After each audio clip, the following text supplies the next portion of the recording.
Hey there guys, welcome to the next video here on the DuctTapeStuff channel. This video is going to be all about cutting mats, so pretty much everything you ever wanted to know about cutting mats I'm going to be talking about in this video. So let's get started here. So here's what a traditional cutting mat looks like here. Sometimes they're actually called rotary cutting mats, and that's because one of their major purposes is cutting out fabric on them. And people do that with a rotary cutting tool, which is a circular saw, and you just drag it across and that cuts the fabric. But in the duct tape world, we obviously use them to stick like duct tape down and then use hobby knives to cut it out. But one of their major purposes is rotary cutting mats. So you might have to look under those categories if you're trying to find one like in a craft store or online.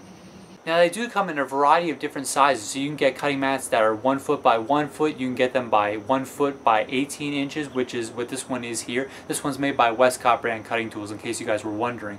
And it's probably the most popular size for cutting out like duct tape on people's workstations. The ones that I've seen mostly around YouTube are 12 inches high by 18 inches long, as you can see here. You can also get ones that are huge, like 2 feet by 3 feet. Not too many people use those, but if you have a giant work table, then you can put a giant mat on it and you can, you know, cut out some pretty big stuff on that. So they do come in a variety of different sizes that you can get, you know, at craft stores or in other places. Pretty much all of the cutting mats on the market will have inch squares on them, so you can use those to determine how long you want to strip a tape. One of the things I love about the Westcott brand cutting mat here is because it actually has 1/4 inch dots in between the grids, and that just allows me to cut out tape even more like specifically to how long I want it. Not all of the cutting mats on the market will have 1/4 inch marks, but if they matter to you, definitely try to find one that does.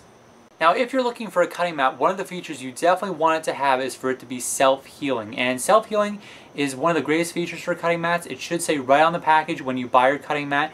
One of the easiest ways to tell, though, is to look in between the two layers. And if it has like a layer of foam, that means that it's pretty much self-healing. That's one of the core features of it. Basically, what self-healing means is that the layer of foam allows all the cuts to heal over time, and if you cut like in between the two pieces of foam, they'll eventually come together again, and the mark will be almost impossible to see. Self-healing mats do wear out after time, but it takes a long time for them to wear out, and a self-healing mat will last a lot longer than one that isn't self-healing, so you definitely want to look for that when you are getting your cutting mat. So now let's talk about ways of prolonging the life of your cutting mat and ways to take care of it. Alright, rule number 1 when caring for your cutting mat, make sure that you don't fold it to transport it or to store it. You should be storing it in the exact same position that you bought it in, which should be totally flat like this. Some of the mats actually tell you not to leave it in direct sunlight. I haven't seen too many effects from that because I don't exactly, you know, cut stuff outside or anything, so I wouldn't, this isn't exposed to sunlight on a daily basis, but I'm thinking that could like damage the surface of it after a while, or it might fade it, but like I said, I don't have too much data on that. Some of them, depending on the surface, you don't want to get them wet or all gunked up with food and stuff like that. Some of them are easier to clean, like this one actually has more of like a plasticized surface, so it's easy to wipe things off of. Water would probably just roll right off it. Some of them are a little more spongy, so if you do get something on them, you try to wipe it up as fast as possible with a damp cloth or something like that. So that's a few ways to care for your cutting mat. A few more ways to prolong the life of your cutting mat is to not cut down as hard with your hobby knife when you are cutting out the tape. And that's kind of hard to do because when you are cutting something out, your mind is focused on cutting it, and that's pretty much it. But you usually don't have to cut down too hard to cut a piece of tape, especially if your hobby knife is sharp. So just keep that in mind. It usually comes with practice, you know, just cutting down just enough to cut the tape, but not making a huge gash in your cutting mat. And that'll make it last a little bit longer. Another thing is to cut down on various places on the mat. Now, if I have this sitting on my workstation, this is pretty much true of everyone. They'll use the spot that's right in front of them because it's more convenient. My arms are only so long, and I want to cut in a place that's not a huge strain on my arms or anything like that. So I'm going to use this section that's right here in front of me. Like the edges and the top part probably won't see any action with the cutting or anything like that. So after a while, this part will start to get really worn, and this part up here will be totally untouched. So when that happens, you can very easily just turn the board around like this, and then you get a couple more years out of it if it took you a couple years to mark up the top part. Some of the mats are actually double-sided. This one's actually the exact same on the other side except for the different color, and that just means that you get like 4 different areas out of it. You got this part here, this part up here when you flip it around, and then of course you have the second side, and you can do the top and bottom on here. Not all the cutting mats are exactly the same on either side. Some of them have, like, you know, the grids and the marks on one side, and then just a plain surface on the other side. So I mean, you can flip it over and use the other side, but when it's a plain surface, you're going to have to use a ruler or something like that, and it's a little inconvenient if you don't have, you know, the grids on it. So if you want to use like a cutting mat for a long period of time and you want it to last a long time, try to get one that's exactly the same on either side, preferably that has the grids on both sides.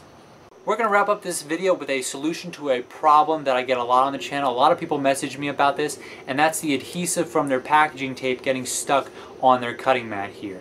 And this isn't going to happen to all of you. It really depends on what the surface of the board is made out of, as well as the packaging tape. And if you get that right formula of both, it might happen a lot to you. Basically what happens is the packaging tape adhesive actually separates from the plastic backing and sticks on the cutting mat in kind of like a jelly sticky piece.